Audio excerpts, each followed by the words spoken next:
ਜ਼ਿਲ੍ਹਾ ਲੁਧਿਆਣਾ ਵਿੱਚ 16 ਅਪ੍ਰੈਲ 2020 ਤੱਕ 895 ਸੈਂਪਲ ਜਿਹੜੇ ਹੈਗੇ ਉਹ ਕਲੈਕਟ ਕੀਤੇ ਗਏ ਨੇ, ਜਿਹਦੇ ਵਿੱਚੋਂ 757 ਸੈਂਪਲਾਂ ਦੀ ਰਿਪੋਰਟ ਸਾਨੂੰ ਪ੍ਰਾਪਤ ਹੋ ਚੁੱਕੀ ਹੈ। 138 ਸੈਂਪਲਾਂ ਦੀ ਰਿਪੋਰਟ ਆਉਣ ਵਾਲੀ ਬਾਕੀ ਹੈ। ਇਹਦੇ ਵਿੱਚੋਂ 757 ਵਿੱਚੋਂ 13 ਕੇਸਿਸ ਜਿਹੜੇ ਹੈਗੇ ਉਹ ਪੋਜ਼ੀਟਿਵ ਪਾਏ ਗਏ ਨੇ, ਜਿਨ੍ਹਾਂ ਵਿੱਚੋਂ 11 ਲੁਧਿਆਣਾ ਦੇ ਨੇ ਤੇ 2 ਬਾਹਰਲੇ ਡਿਸਟ੍ਰਿਕਟਾਂ ਦੇ ਹੈਗੇ।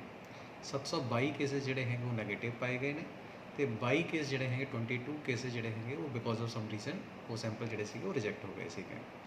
ਇੱਕ ਪੇਸ਼ੈਂਟ ਜਿਹੜਾ ਹੈਗਾ ਉਹ ਲੁਧਿਆਣਾ 'ਚ ਹਾਲੇ ਤੱਕ ਕਿਉਰ ਹੋ ਚੁੱਕਿਆ ਹੈ। 3 ਸੈਂਪਲ ਜਿਹੜੇ ਸੀਗੇ ਉਹ PGI ਵੱਲੋਂ ਲੁਧਿਆਣਾ ਵਾਸੀਆਂ ਦੇ ਲਏ ਗਏ ਸੀਗੇ, ਜਿਹੜੇ ਕਿ ਸਾਰੇ ਨੈਗੇਟਿਵ ਪਾਏ ਗਏ ਨੇ। ਜਿਹੜੇ ਆਪਣੇ ਹੌਟਸਪੌਟ ਸੀਗੇ ਚੌਕੀਮਾਨ ਤੇ ਚੌਕੀਮਾਨ ਦੇ ਨੇੜੇ ਜਿਹੜਾ ਪਿੰਡ ਹੈਗਾ ਗੂੜੇ, ਔਰ ਸ਼ਹਿਰ ਦੇ ਵਿੱਚ ਅਮਰਪੁਰਾ ਪਿੰਡ ਏਰੀਆ ਹੈਗਾ ਜਿਸ ਨੂੰ ਕਿ ਅਸੀਂ ਹੌਟਸਪੌਟ ਆਲਰੇਡੀ ਡਿਕਲੇਅਰ ਕੀਤਾ ਹੋਇਆ ਹੈ। ਉੱਥੇ ਕੰਟੇਨਮੈਂਟ ਪਲਾਨ ਦੇ ਮੁਤਾਬਿਕ ਡੋਰ ਟੂ ਡੋਰ ਸਕਰੀਨਿੰਗ ਦਾ ਕੰਮ ਜਿਹੜਾ ਹੈਗਾ ਹੈਲਥ ਡਿਪਾਰਟਮੈਂਟ ਵੱਲੋਂ ਕੀਤਾ ਜਾ ਰਿਹਾ ਹੈ। ਔਰ ਹੁਣ ਤੱਕ ਚੌਕੀਮਾਨ ਦੇ ਵਿੱਚ ਤਕਰੀਬਨ 420 ਘਰਾਂ ਨੂੰ ਅਸੀਂ ਵਿਜ਼ਿਟ ਕਰ ਚੁੱਕੇ ਹਾਂ। ਹੁਣ ਸਕਰੀਨਿੰਗ ਜਿਹੜੀ ਹੈਗੀ ਉਹ ਕਰ ਚੁੱਕੇ ਹਾਂ, ਜਿਹਦੇ ਵਿੱਚ ਸਾਰੇ ਬੰਦੇ ਜਿਹੜੇ ਹੈਗੇ ਤਕਰੀਬਨ 2172 ਬੰਦਿਆਂ ਲਈ ਸਕਰੀਨਿੰਗ ਕੀਤੀ ਗਈ ਹੈ। ਸਾਰੇ ਬੰਦੇ ਅਸਿੰਪਟੋਮੈਟਿਕ ਪਾਏ ਗਏ, ਯਾਨੀ ਕਿ ਕਿਸੇ ਦੇ ਵਿੱਚ ਵੀ ਕਿਸੇ ਵੀ ਤਰੀਕੇ ਦਾ ਕੋਈ ਸਿੰਪਟਮ ਜਿਹੜਾ ਹੈਗਾ ਉਹ ਵਿਜ਼ੀਬਲ ਨਹੀਂ ਹੋਇਆ ਹੈ। ਉਹਦੇ ਨਾਲ ਹੀ ਲੱਗਦਾ ਪਿੰਡ ਜਿਹੜਾ ਗੁੜੇ ਹੈਗਾ ਉਹਦੇ ਵਿੱਚ ਵੀ 475 ਘਰਾਂ ਨੂੰ ਹੁਣ ਤੱਕ ਅਸੀਂ ਸਕਰੀਨਿੰਗ ਕਰ ਚੁੱਕੇ ਹਾਂ। 2202 ਬੰਦਿਆਂ ਦੀ ਸਕਰੀਨਿੰਗ ਹੋ ਚੁੱਕੀ ਹੈ ਔਰ ਸਾਰੇ ਬੰਦੇ ਜਿਹੜੇ ਹੈਗੇ ਉਹ ਅਸਿੰਪਟੋਮੈਟਿਕ ਪਾਏ ਗਏ, ਯਾਨੀ ਕਿ ਕਿਸੇ ਵੀ ਬੰਦੇ ਦੇ ਕਿਸੇ ਵੀ ਤਰ੍ਹਾਂ ਦਾ ਸਿੰਪਟਮ ਜਿਹੜਾ ਹੈਗਾ ਕੋਵਿਡ ਦਾ ਨਹੀਂ ਦਿਖਿਆ ਗਿਆ ਹੈ।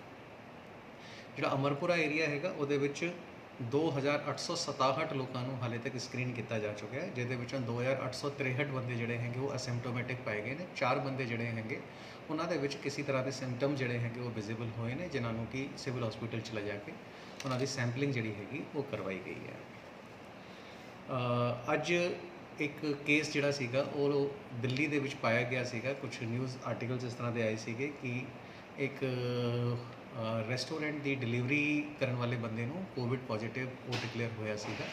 ਤਾਂ ਅੱਜ ਲੁਧਿਆਣਾ ਦੇ ਵਿੱਚ ਜਿਹੜੇ ਵੀ ਰੈਸਟੋਰੈਂਟਸ ਵਗੈਰਾ ਨੂੰ ਪਰਮਿਸ਼ਨ ਦਿੱਤੀ ਗਈ ਸੀਗੀ, ਉਹ ਪਰਮਿਸ਼ਨ ਜਿਹੜੀ ਹੈਗੀ ਉਹ ਵਿਡਰੋ ਕਰ ਲਈ ਗਈ ਹੈ। ਹੁਣ ਕੋਈ ਵੀ ਰੈਸਟੋਰੈਂਟ ਨੂੰ ਖੋਲ੍ਹਣ ਦੀ ਪ੍ਰਵਾਨਗੀ ਨਹੀਂ ਹੈਗੀ, ਕੋਈ ਵੀ ਹੋਮ ਡਿਲੀਵਰੀ ਰੈਸਟੋਰੈਂਟ ਤੋਂ ਨਹੀਂ ਕੀਤੀ ਜਾ ਸਕਦੀ।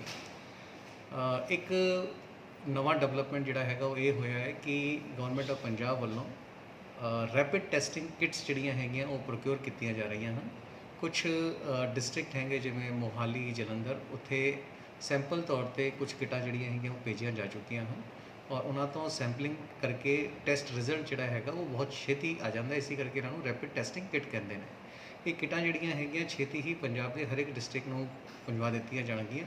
ਲੁਧਿਆਣਾ ਵਿੱਚ ਵੀ ਇਹ ਟੈਸਟਿੰਗ ਕਿਟ ਜਿਹੜੀਆਂ ਹੈਗੀਆਂ ਛੇਤੀ ਹੀ ਆ ਜਾਣਗੀਆਂ ਔਰ ਉਸ ਤੋਂ ਬਾਅਦ ਰੈਪਿਡ ਟੈਸਟਿੰਗ ਜਿਹੜੀ ਹੈਗੀ ਉਹਦਾ ਪ੍ਰੋਸੈਸ ਵੀ ਚਾਲੂ ਹੋ ਜਾਵੇਗਾ। ਤਾਂ ਮੈਨੂੰ ਲੱਗਦਾ ਹੈ ਕਿ ਇਸ ਤੋਂ ਬਾਅਦ ਛੇਤੀ ਰੈਪਿਡ ਟੈਸਟਿੰਗ ਕਿਟ ਆਉਣ ਤੋਂ ਬਾਅਦ ਜਲਦੀ ਲੋਕਾਂ ਦੀ ਟੈਸਟਿੰਗ ਹੋ ਜਾਊਗੀ ਔਰ ਰਿਜ਼ਲਟਸ ਵੀ ਜਿਹੜੇ ਹੈਗੇ ਉਹ ਛੇਤੀ ਆ ਜਾਇਆ ਕਰਨਗੇ, ਜਿਸ ਤੋਂ ਕਿ ਸਾਡਾ ਟੈਸਟਿੰਗ ਦਾ ਕੰਮ ਵਧਣ ਨਾਲ ਅਸੀਂ ਜ਼ਿਆਦਾ ਛੇਤੀ ਇਸ ਬਿਮਾਰੀ ਦੇ ਬਾਰੇ ਪਤਾ ਕਰ ਸਕਾਂਗੇ। ਜਿੱਥੇ ਤੱਕ ਪ੍ਰੋਕਿਊਰਮੈਂਟ ਦਾ ਸਵਾਲ ਹੈਗਾ, ਕੱਲ੍ਹ ਖੰਨੇ ਦੇ ਵਿੱਚ ਮਾਲ ਆਇਆ ਸੀਗਾ ਔਰ ਅੱਜ ਲੁਧਿਆਣਾ ਦੀ ਬਾਕੀ ਵੱਡੀਆਂ ਮੰਡੀਆਂ ਜਿਹੜੀਆਂ ਹੈਗੀਆਂ ਉੱਥੇ ਵੀ ਮਾਲ ਜਿਹੜਾ ਹੈਗਾ ਉਹ ਆਉਣਾ ਚਾਲੂ ਹੋ ਗਿਆ ਹੈ।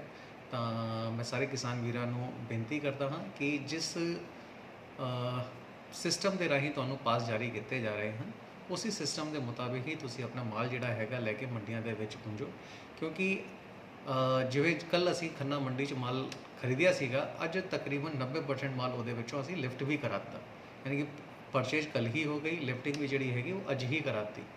ਜੇ ਅਸੀਂ ਇੱਕ ਸਿਸਟਮ ਨੂੰ ਫੋਲੋ ਕਰਦੇ ਹੋਏ ਮਾਲ ਨੂੰ ਲੈ ਕੇ ਆਵਾਂਗੇ, ਜੋ ਸ਼ਡਿਊਲ ਬਣਿਆ ਹੋਇਆ ਉਸ ਦੇ ਮੁਤਾਬਿਕ ਮਾਲ ਨੂੰ ਲੈ ਕੇ ਆਵਾਂਗੇ, ਤਾਂ ਪਰਚੇਜ ਵੀ ਜਿਹੜੀ ਹੈਗੀ ਉਹ ਵੱਡੀ ਸੌਖੀ ਹੋ ਜਾਵੇਗੀ ਅਤੇ ਨਾਲ ਹੀ ਨਾਲ ਲਿਫਟਿੰਗ ਦਾ ਵੀ ਕੰਮ ਜਿਹੜਾ ਹੈਗਾ ਉਹ ਕਾਫੀ ਛੇਤੀ ਹੋ ਜਾਊਗਾ। ਤਾਂ ਇਸ ਕਰਕੇ ਮੇਰੇ ਸਾਰੇ ਕਿਸਾਨ ਵੀਰਾਂ ਨੂੰ ਬੇਨਤੀ ਹੈਗੀ ਕਿ ਜਿਸ ਤਰ੍ਹਾਂ ਤੁਹਾਡੇ ਆੜ੍ਹਤੀਆਂ ਵੱਲੋਂ ਤੁਹਾਨੂੰ ਪਾਸ ਜਾਰੀ ਕੀਤਾ ਜਾਂਦਾ ਹੈ, ਜੋ ਸ਼ਡਿਊਲ ਤੁਹਾਨੂੰ ਦਿੱਤਾ ਜਾਂਦਾ ਹੈ ਕਿ ਕਿਸ ਤਰੀਕ ਨੂੰ ਤੁਸੀਂ ਆਪਣਾ ਮਾਲ ਲੈ ਕੇ ਜਾਣਾ ਹੈ, ਕਾਈਂਡਲੀ ਉਸ ਨੂੰ ਅਡੇਅਰ ਕਰੋ ਔਰ ਉਸ ਦੇ ਮੁਤਾਬਿਕ ਆਪਣਾ ਮਾਲ ਜਿਹੜਾ ਹੈਗਾ ਉਹ ਲੈ ਕੇ ਜਾਓ। ਧੰਨਵਾਦ।